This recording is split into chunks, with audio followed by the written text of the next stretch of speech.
is an honor. I appreciate you taking out the time to stop by and talk about the amazing work that you have done. Just to give you a heads up, I'm in East Africa. I'm in Madagascar, so the technology is not as advanced. So if we kind of get a break, I should be returning, but you can keep talking, it'll record, and then I'll Oh, add like if it. the network cuts out. Yeah. Okay. Yeah, yeah, definitely, definitely. For the viewers who may not recognize you, let them know who you are, and definitely where you're from. All right. Hi, it's a pleasure to be here. My name's James O'Brien. I'm a professor of computer science at UC Berkeley. My area of specialization is computer graphics. Computer graphics and numerical simulation, they actually go together very well. And happy to be here to talk about these subjects with you. Yes, indeed. Yes, indeed. Now I can ask you, when did you develop this passion for computer science? Is this something that you were always into as a child, or did you kind of fall in love with it later on in life? Um, well, I would guess I was kind of lucky. I mean, I was growing up in the '80s, so that was quite a while ago. And My dad, he at work, he used the computer, which was a little bit unusual at the time. They weren't, IBM hadn't even come out with the first PC yet. Um, and There was this video game that it wasn't even a video game; it was a text game where it says, "Oh, you're in front of a dragon. You can run away or use your sword. What do you do?" And you give it a choice, and then it does something. So it was one of these little text-based games, and I forget what it was, but there's some part of it that was complicated or didn't make sense or whatever. And I ended up looking at the code for the program. It was written in BASIC, so you could just list out the code. Um, and When you listed the code, you could see what it would do depending on the different responses you gave it, um, which meant you could cheat. But that wasn't really actually very much fun. I mean, it's not much fun to cheat at a game when you just can easily win. But what was cool was I could change the code. And so now I could, basically take this game that I was playing before and make it do whatever I wanted. I could have the dragon sing and dance if I wanted to. So that was pretty cool, and I think that was when I first started getting interested in programming. Then I had that machine to work with, which I think at the time was a kind of a lucky thing. Most kids didn't have access to computers, and most people didn't. Most people didn't work with a computer. There was no email. Very different world than what we have today. Uh, and then, as I went on, when I got to high school, I did take programming classes and eventually I majored in it as an undergraduate. And then I went to grad school, and that's where I got really interested in computer graphics in particular. Okay, okay, that sounds really cool. Yeah, the '80s was something special. Now, did you have a favorite like game or gaming system back then, or were you kind of into everything? Well, I mean, at the time, there weren't very many options. And so the thing that I ended up getting we had an Atari, which at the time, that was the video gaming platform. And you'd play these games that today would look a little crazy, just like, the character was a little red square that you'd fly around, right? The games are pretty simple, like original Pac-Man and stuff like that. Um, but I did also have a Texas Instrument computer. It was a 4A99, which was this kind of all-in-one computer thing that you would hook up to your TV, and then you could write little programs and stuff with it. It was it was, by today's standards, it wasn't much of a computer. In fact, if you've got a watch, your watch is more powerful. That thing was by a lot. But at the time, that's what there was, and it was it was fun to play with it. And one of the things I think that's a little different today is that at the time, the computer systems were very primitive. There was no such thing as digital rights management or licensing, keys or anything like that. You just there was just software. You could do whatever you wanted. The systems were very open. Today, things are a little bit different. I mean, there are great systems for allowing you to, young people who want to learn how to program to get access to writing programs. But it is a little bit harder to dig into the operating system the way you used to be able to. Um, Again, you can still do that, but a modern computer has a lot of protections around some of the pieces. And when you compare that to what you would have had, 30 years ago, um, those pieces were all accessible. Which that meant computer viruses were out of control at some point. But it also meant that as a note, if it was your machine, you could do what you wanted. Today, the things are a little bit more restrictive. which is unfortunate. I think there's a lot of very fun hacking that people can do that is really, you learn a lot from doing it. Um, but on a lot of modern systems, you're blocked from doing that. The exception is Linux, which is an open source operating system. So if you're really interested, you can install Linux on your computer instead of Windows, or in addition to Windows. And with Linux, it's all open source, so you can dig into it as much as you want. It gets kind of complicated, but I think if you're really, somebody who's, starts finding this kind of stuff interesting, that's the way you can go. Wow. Okay. Yeah, that makes a lot of sense. What you were saying about, being able to hack in and make changes and do different things like that. It seems like it's definitely more difficult now. Now, what about the films in the 80s? I was born in 85, but were there any films in particular that you were interested in or inspired you in terms of using computer graphics? Yeah. So one of the things that's interesting is that computer graphics wasn't a thing yet.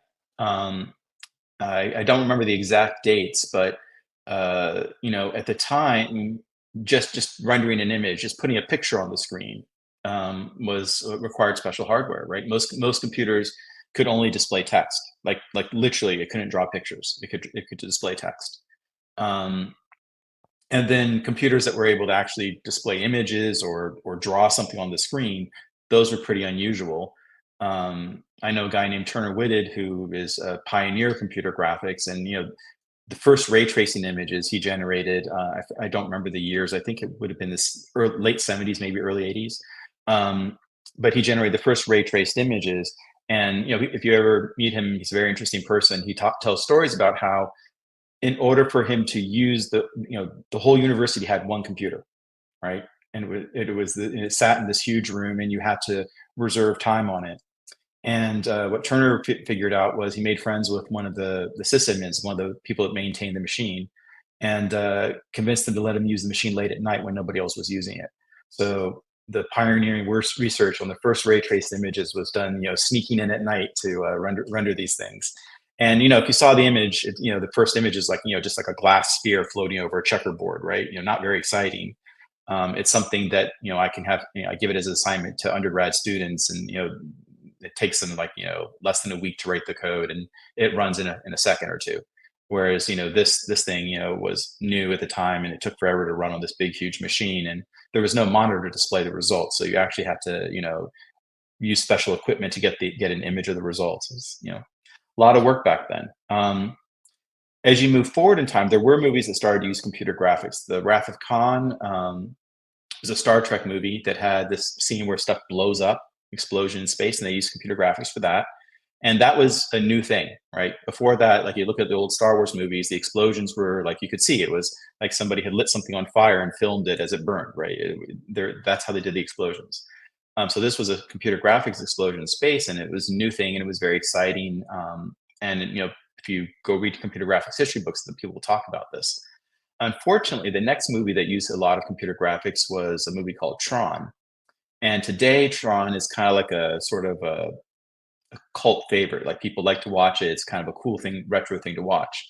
But when it came out, it was kind of a flop in the box office. It didn't do very well. I think maybe in part because a lot of the ideas and things, like the idea of being uploaded into a computer, that was new. People didn't know what a computer was. So how could you talk about being uploaded into one? Today, those ideas are more familiar. And so it's kind of fun to watch this retro movie that is the perspective of this future technology from 20 or 30 years ago. But Hollywood is not necessarily their analysis is sometimes superficial, right? And so the analysis was this movie used a lot of computer graphics to draw, the various parts of the movie that were inside the computer. It didn't do well, therefore computer graphics is no good. We shouldn't make movies with it because they'll flop. And that was kind of a problem, right? Because at the time, companies like Pixar were there was no Toy Story yet. Pixar was actually doing commercials at the time.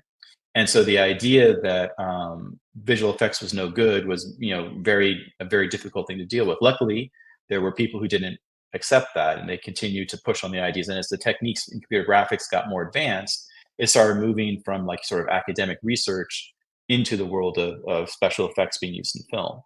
And that movement was sort of gradual at first, right? You'd see things where like there'd be a little bit of computer graphics, like just maybe for a spaceship or something. And but there were all these methods that were being published in the journals, but they weren't quite good enough. Like you'd see cloth simulation, but it didn't look like real cloth. It looked kind of like cloth. And so it was really cool from the perspective of look what we can do. But if you were a director and you were thinking about putting your film, you're like, well, I'd rather do a special effect, filming it old school and compositing it in. Um, and then at some point, this was probably, it was, I would actually say it's a little bit after Toy Story came out, but there was this big change. Suddenly, computer graphics started to have more of an impact. And some of it was just through commercials. Like people, a commercial is a relatively low risk thing. So I might not use CG for my multi-million-dollar movie, but for a little commercial segment, well, take a chance. Let's see what happens. And so you started to see computer graphics showing up in commercials and then in television shows and then more and more in movies. And I remember certain technologies, like for example, I worked on cloth simulation when I was a grad student, and I remember that there was this transition period where 1 year computer cloth simulation was still something that you did in your research lab at a university, and then suddenly it was a tool that started showing up in movies. At the time, it was hard to use, right? That you didn't have like Maya or something like that, where you could just do the animation, still from sort of an artistic perspective, where you just use a tool. There was still a lot of programming involved. Like if you wanted a cloth simulation, you had to set it all up by hand. And so one of the things that happened at that, there was a time period where places like Pixar or DreamWorks or ILM, they'd hire a lot of PhD students, or people who just graduate their PhD in computer science, because all the stuff you want to do was really complicated at the time. And over the years, what's happened is we built better and better software. And also the machines have gotten faster. When the machines were slow, you could barely render a picture. So, you didn't have a GUI and a lot of nice tools for setting it up. With a modern computer, not only do we have better software, better tools, better algorithms, but because the machine's fast, you can do a lot of things that wouldn't have been practical otherwise. Things like, for example, in Photoshop, you can interactively scale something, right? Well, if you were using a computer from 20 years ago, there's no way you could do that. So you would have to type in the scale number and make it 0.3, and it would then show you the result. And if you didn't like it, you had to type in a different number. Whereas now with Photoshop, just grab it and move it around, which takes a lot of the technical aspect of it and just leaves it to the artistic composition. Wow. Okay. Yeah, that's major. Because I remember when I was younger, those movies like Toy Story, or even like some of the music videos. They're like, oh, this music video costed $1 million, and it's like a 5 minute video. So you could just Yeah. imagine how much a movie, would cost. And actually, I should have mentioned that, because videos was, I mentioned how commercials would take up the new technology. Music videos were another place where you saw a lot of the technology being taken up. Don't Go Chasing Waterfalls, wonderful song, classic, probably know it. But if you watch that video, it's got the original video, it's got like the dancers like rendered as like water, like they're like water, like the water comes alive and dances. Which today is no big deal. I mean, you've probably seen that 100 times. You can probably, go use it today. You could use an AI tool, make that in 5 minutes. But at the time, that was like that was new. That was like, cutting edge stuff. And, it was there in that music video.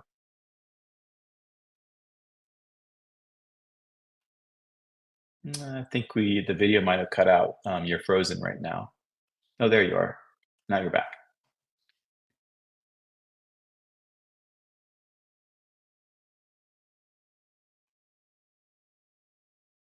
Out there. But yeah, definitely. I remember those videos, like Wu Tang, Triumph, and Bone Thugs and Yeah. Harmony, Crossroads. They were like world premiere videos. That's amazing. Now I wanted to ask you about this destruction modeling. What exactly is that? So that's something that I've worked on. Basically, the idea is, like my background is, you've got this bridge here. Let's imagine us making like a movie like Pacific Rim, where like a giant monster comes and rips apart the Golden Gate Bridge. Um, in the For computer effects, the way you would do that is you build a little model of the bridge, and then you have somebody come and smash it, and you videotape it, or not, or film it, I should say. Um, and if you got a bad take, well, you build another model and come and smash it again. And so you can imagine that that's a lot of work, very expensive, and it also puts a lot of pressure on doing it right the first time. Because if you're smashing this bridge, you really don't want to build like 6 of the bridges and smash them all. That's just getting takes time, gets kind of ridiculous. So I can say, well, I'm going to use computer graphics to do that. And so the first idea you come up with was just coming up with like kind of ad hoc ways of, showing how a bridge would get crushed. Like you could just kind of go and model it all by hand. And at some point you realize, well, this is really complicated. Like a bridge has all these parts, it's got cables, and they all have to kind of move in a realistic way, or it doesn't look like a bridge being sat on by a monster. It looks like, somebody just, crumbling it. It doesn't look real, right? You need that physics. You need the physics to look right. And what's kind of interesting is like most people, if I tell you what's going to happen if I take a steel cable and I pull on it until it snaps, most people will say, I don't know, it breaks. I don't know. But if I actually put you in the environment, like I took the steel cable and I told you to stand next to it, and I stretched it out between two trucks pulling on it until it's going to snap. Well, most people will feel pretty nervous because somewhere in the back of their head, they're saying, well, when that cable snapped, it's going to go flying. It could, cut you in half. So this is not a good place to stand, right? Most people, they don't, they're, consciously know the physics, right? They didn't study it. Maybe they took a class in school or something, a high school physics class or something, but it's not the front of their mind. That's something for their school classes.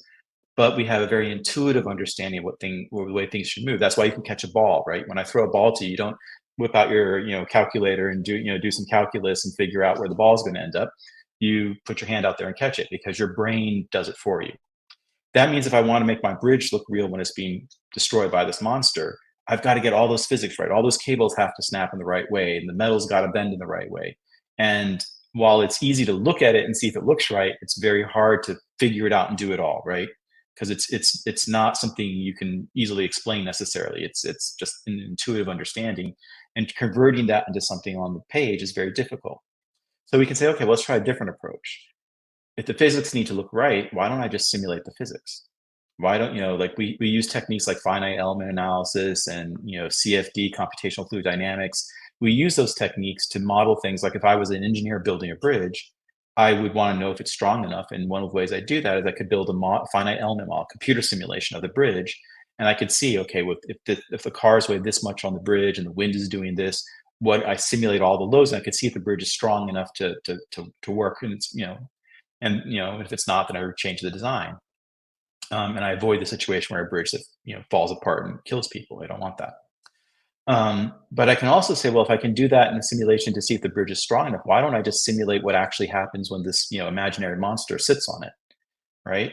I can, and it turns out the simulations you need are a little different. Like if you're like, for example, if you're designing the bridge, old school way of engineering, you don't care to see how it looks when it breaks. You just want to know it broke. Like once the simulation tells you it broke, you stop it, you're done. You don't care to model how it's going to break. That's not interesting. You just know this bridge isn't strong enough. I need to fix the design. But if we're doing graphics, we want to see it. And so the techniques end up being different because you need to capture in graphics, there are things that are important that aren't important when you're doing, structural analysis. And in structural analysis, there are a lot of things that are important when you're doing graphics. And so you end up with different methods. It's not that they're like, less accurate or something. They're just really different. And one of the things that's actually kind of interesting as the years have gone by, today, if I'm building a bridge, I might want to know how it fails, right? Because people have understood now that, like, for example, if something breaks in your bridge, and when it breaks, it means that the bridge kind of, tilts and kind of hangs there. That's a lot better than something that just drops everything into the ocean, right? So the way it fails can work like a car, right? If a car crushes, you'd really like the part where the people sit not to get crushed, and like where the trunk, that's okay. Crush the trunk and absorb the energy.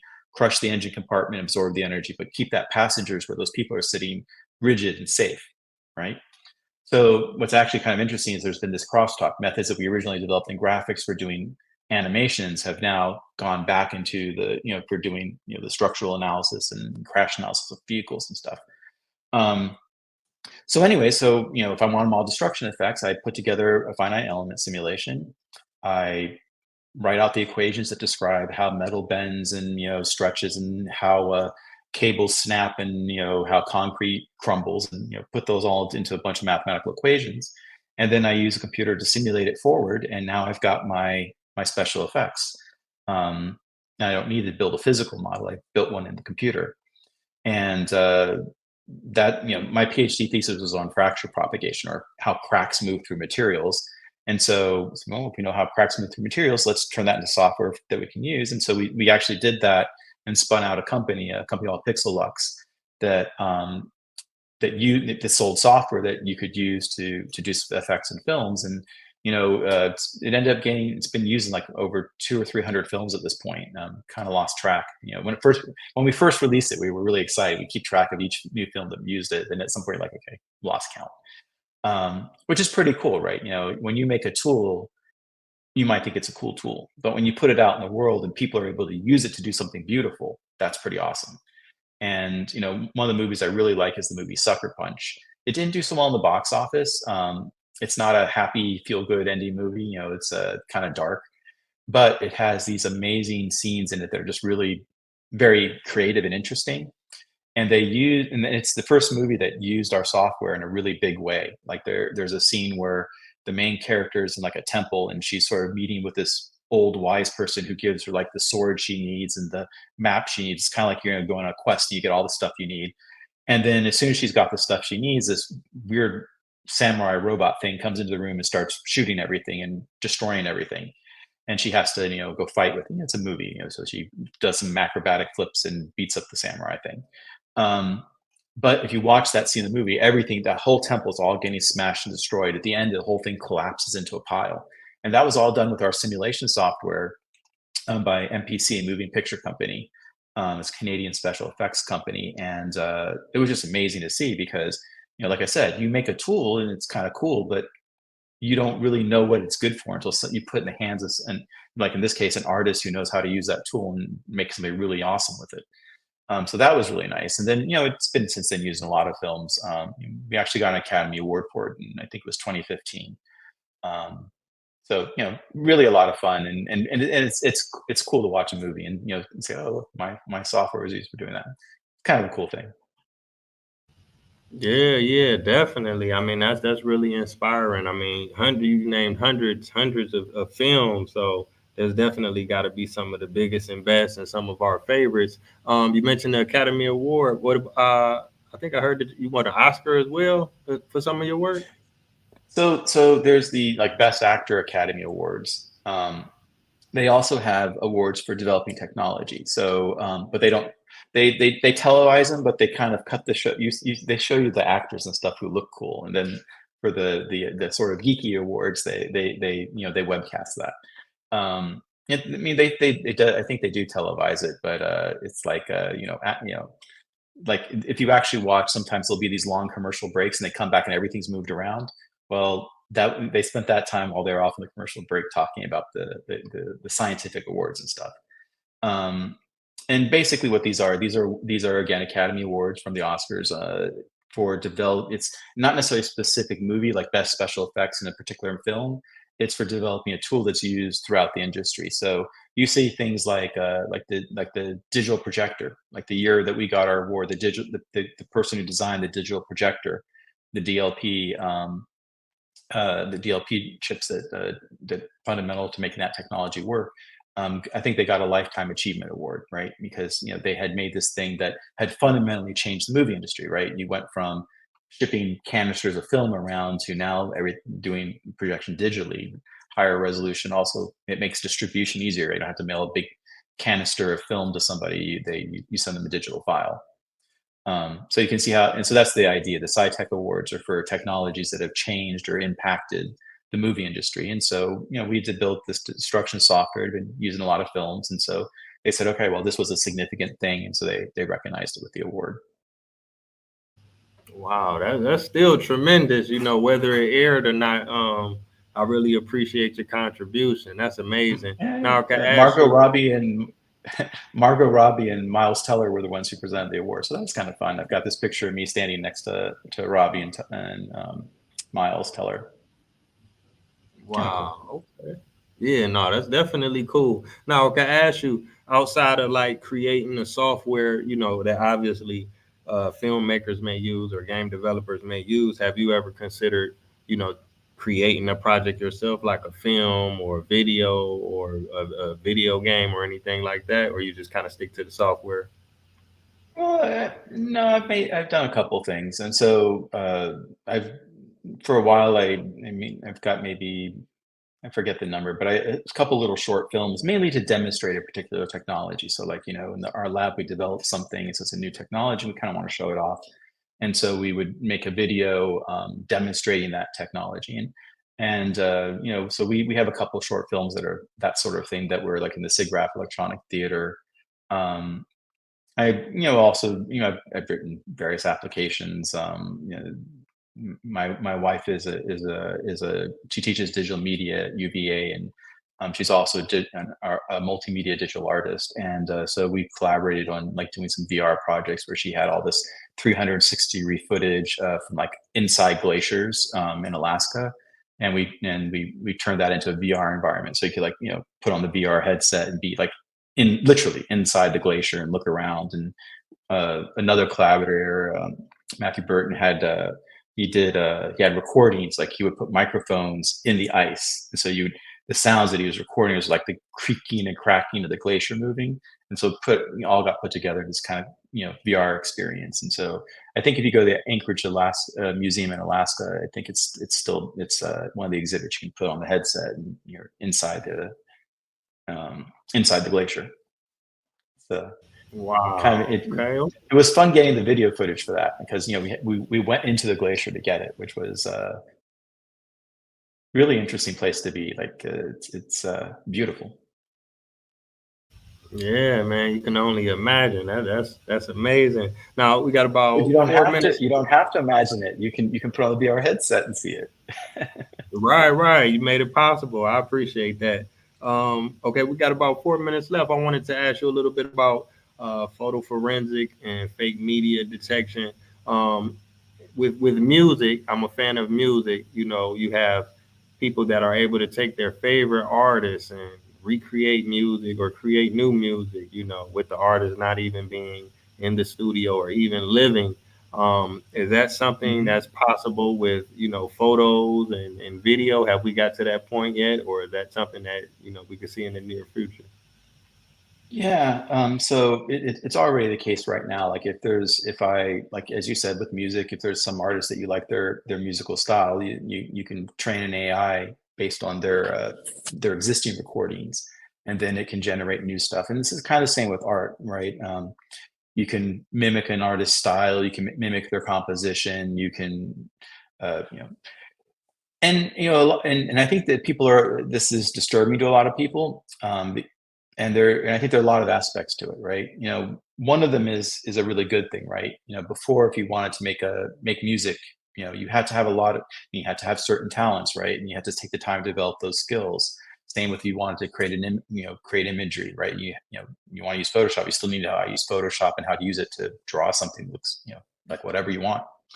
Um, and so the AI technology, the generative AI that allows you to say, for example, make me music that sounds like this, draw an image that looks like this. That's, in a way, it's very democratizing, right? It means now anybody, if I want to make a movie now, like you asked that, do I want to make a movie? Well, before, if I wanted to make a movie, I needed $300 million and a big team of people, right? Um, well, or maybe I could do it for less, like a little indie movie. But if I wanted to make something like one of the Marvel movies, it was $300 million you're right there to do that kind of quality. Well, with these AI tools, I might be able to do that for a lot less, using rather a team of 3,000 people or whatever. Maybe I just do it with a team of 3 people. So that's very democratizing now, because like anybody can create something. Now the negative side is that in the past, people who had those skills could make a living by selling those skills. So if you were very good at drawing or playing music, you could make a living by, people would hire you to, if you were a guitar player, they'd hire you to come and play in their recording studio because they needed somebody to play guitar, right? Or if you're an artist and I want a logo, well, you might not consider drawing a logo to be sort of like very artistic kind of thing, but I still need it to look. I need a logo. I need to look good. I need a little mascot. So I would pay an artist to do this thing for me, right?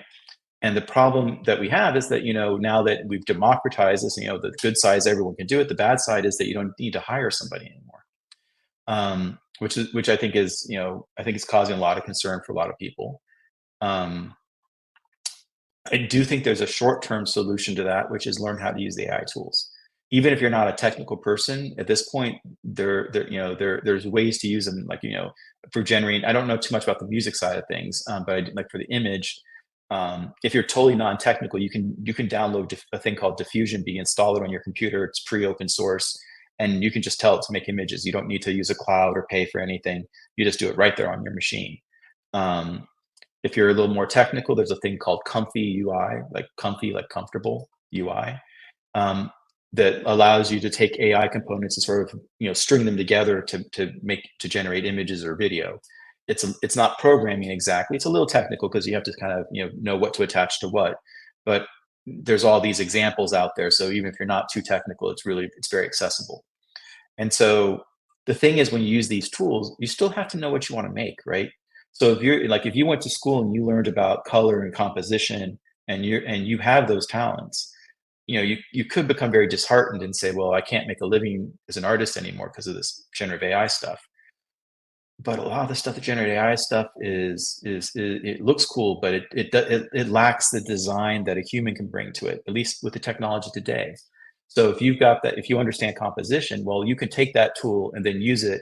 Like, you can tell the AI you can use tools like sketchy things and image translation, which sounds complicated, but again, it's the tools are now easy to use. You just put the pieces together.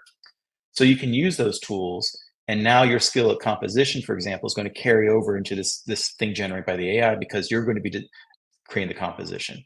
Or if you've got other talents, right? Maybe when a lot of things you see when an AI generates an image is that there's some problem with it, right? I used to do hands, lots of hands with extra fingers. Well, if you don't know how to use Photoshop you get extra fingers, you just kind of, oh, I don't know what to do. I got extra fingers.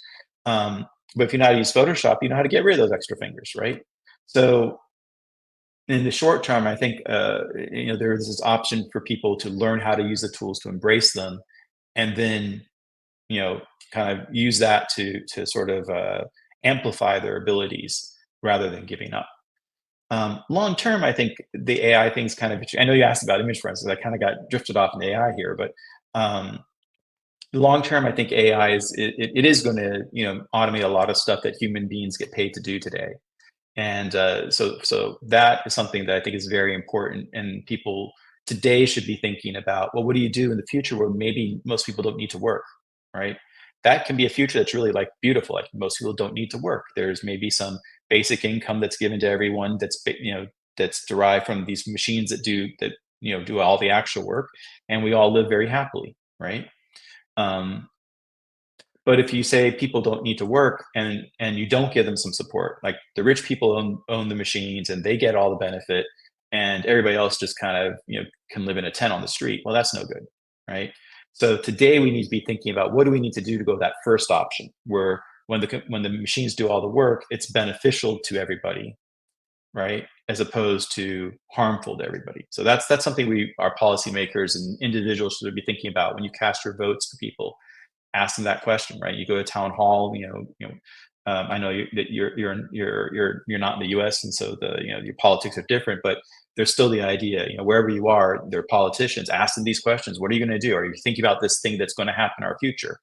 Global warming is important. Ask them about that. But also, if AI starts taking over jobs, you can't really stop it, right? Because people are going to use whatever tools available to do what they need to do the best they can do it. But how do you turn it into a good situation? Steer it in that direction where we benefit, rather than the direction where we get harmed by it. So I think that's very important. The image forensic stuff is kind of interesting because you're probably already seeing like fake images of various politicians that aren't real. Like one that I saw was kind of funny was Harris and Trump dancing together. It wasn't an offensive image. They looked like two people dancing, and it's theoretically possible that they might meet someday and dance together, but I don't think that's ever happening in the real world, right? And so that image is kind of funny and cute and doesn't really hurt anything. But there are other examples where people try to make someone look bad, or put them into pornography that they don't belong, that's not real. And so these negative uses, and today it's still possible for experts to look at these images and figure it out. So I occasionally get asked by various newspapers, or online newspapers, whatever, can you look at this thing and tell us if it's real? And if it's not real, tell us how you were able, show us. But it's getting harder. And one of the things that's true right now is that if somebody uses AI to generate an image, and they just use that image, then there'll probably be some problem in there that me or another person who's familiar with this stuff would be able to notice. But if you took that same image and you put it in the hands of an expert who knows what they're looking for and who knows how to use Photoshop to fix it or whatever tool to fix it, um, you're going to start ending up with images that even the experts can't figure out if they're real or not. And I think that that's something that people need to think about, which is I don't see any way to stop that. That's where the world's going. Eventually, the machines are get better at making these images, and you're not going to be able to tell the difference. Um, and I think what that means is we need to sort of, again, as a society, think about how to change to adapt, right? We all got used to iPhones, right? When iPhone first came out, they had cameras, and people were worried. You go to the gym, and they'd say you can't take your phone back to the locker room because we think you're going to take pictures of people in the locker room. That's no good. So they would make you leave your iPhone. But then the iPhone was really popular, so everybody had one. So if I don't have a phone and you've got one, then I might say, hey, I don't want that in the locker room. But now I got my iPhone also, and I'm like, well, I'm not going to take pictures of people, but I really would like to keep it with me. I don't want to leave it up at this desk here. So can we change the rule, right? Because now we're on the same side. We both have the device, and we both want to take it, and we learn to trust each other, right? If you see somebody taking pictures in a locker room, you'll probably call the front desk, and they'll call the police, and they'll arrest the person, right? Which is what they probably deserve. Actually, you shouldn't be doing that, right? So I think with images, again, we're going to have to learn to adapt, right? We're going to have to, creating something like non-consensual porn, putting someone into it against, without their permission, against their will. That should be something that's criminal, especially if you publish the image out there and try to embarrass them, because you're harassing someone. You shouldn't be able to do that. But we'll also have to get used to the idea that we're not always going to catch someone when they do that, right? People can do things and not get caught. They can be sneaky. And so, today, if you see an image, it might have a big effect on you because you tend to believe what you see. You think that's real. I think we need to start moving in a direction where we're a little less believing an image. You show me an image, and I say, that's not real. I mean, it looks fun. It's a cute image. Look, isn't that funny? But I know it's not real. I'm not going to let you trick me. And one of the examples I'd like to give as a comparison is printing. So if you go like to the 1800s, a printing press was very expensive. If you wanted to print a wanted poster, like a poster that says, picture of somebody, wanted dead or alive, $10,000, right? You could go into town with that piece of paper, and based on that paper, they'd let you arrest somebody and take them out of there. Well, why would they do that? Because nobody could print paper except for official things, because it was too expensive, and nobody had. But as we move forward in time, even in the 80s, if I came with a document that said I owned a car, I'd show you the document. You look at the paper, it looked legit. Okay, you are. If I wanted to get a job, I'd write a recommendation on the company on my university letterhead, and that's what you give to them. And that they looks legit. So on letterhead, it's legit. As laser printers became more common, we learned we can't do that, right? If I show up now and say I want to arrest you, and I've got a piece of paper, the first thing they're going to do is go online and check it, right? If I show a piece of paper that says I own this car, well, the police officer is going to, if I got pulled over for a ticket or something and they look at my registration, they're going to punch it in, right? They're going to double check. And I think we kind of need to get like that with images. Like, you see an image, yeah, that looks kind of fun, looks interesting, haha, that's one I don't like, and so I think it's funny. Or maybe I think it's a bunch of kittens, it's cute, whatever it is, But before I believe it, I can react to it and think it's funny. I can, think it's, if I don't like the person, I can feel sort of like good about a bad image about them or something, whatever you want to have your emotional response. But I don't need to believe it, right? And I think that's something that's going to be a little hard for people because we're really used to seeing things and believing them when we see them. But hopefully we'll adapt. And if I show you a picture of someone, I draw a mustache on them, you just think it's silly. Well, maybe in the future, if I show you a picture where I use computer graphics, AI to make them, eating a dinner of puppies, I don't know. You'll say, okay, well, I know that's not real. That's just silliness, right? That's the direction we need to go. So we don't believe this stuff so easily.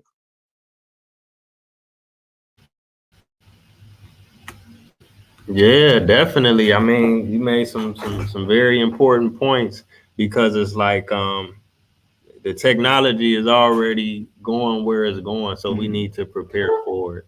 Because I watch the news sometimes. I guess we all do. We see, oh, they got these cars, and they don't even need humans to drive them. Or it's this restaurant where the robot will take the pizza out the oven and bring it to the counter, and You know what I'm saying? So it's just like, man, 10, 20, 30 years from now, we might be back to hunters and gatherers, and growing fruits and vegetables, which could be a good thing if we Yeah. tap back into nature the right way. Yeah, I mean, today there's this idea that a human being is, we kind of judge people like you're worth what you're based on your job or something, right? When you meet someone, the first thing, what do you do? What do you do for a living, right? It's kind of like baked into our idea of identity, right? Your identity includes your work. And I don't think that necessarily has to be true, right? The work you do because you need a paycheck, you need to pay rent, you need to buy food, right? Um, but like I use an artist making logo. Like an artist might be making a living by designing logos for people, but they probably have their own art that they like, right? If somebody is an artist, they probably didn't say I want to be an artist because I love making logos. They probably have something they'd like to be doing, but maybe they haven't become famous. They can't make a living off of selling their artwork, and so they've got to make logos. There's nothing wrong with that. It's a fine way to make a living, and it's totally fine. But you can sort of also see that same person, if we told them, hey, listen, you don't need to make logos for a living anymore. The computers will make the logos, and don't worry about it. Well, again, if they don't have a job, that's pretty awful. But if they have no money, no money to live off of, that's pretty awful. But if we say, listen, you're a member of society, the machines are doing the work, we're taking a little bit of that productivity and sharing it to everybody. Well, now that same person is now free to pursue their artwork. And if they sell it to somebody, that's awesome. They've got some extra money. And if they don't sell it to someone and that's their passion, that's okay too. Right. And you can sort of imagine all the things, like, think about all the things you'd like to do with your time. Maybe you'd still love to do podcasts, right? Maybe you're just like, I enjoy the podcasting. I want to keep doing that. Maybe you decide you want to spend your time doing something else. Yeah, yeah, definitely. So I want to thank you so much for coming on the platform. The information, I'm still processing it. You made a lot of great points. You know what I'm saying? So I Thanks. really look forward to the work that you have to come in the future, and I do appreciate the work that you have done already. And I want to thank the viewers for tuning in. It's been a phenomenal episode. Well, thanks a lot. It's been great. And thank you for having me on the show. Definitely, it's an honor. It's an honor. All right, take care now. All right. You too.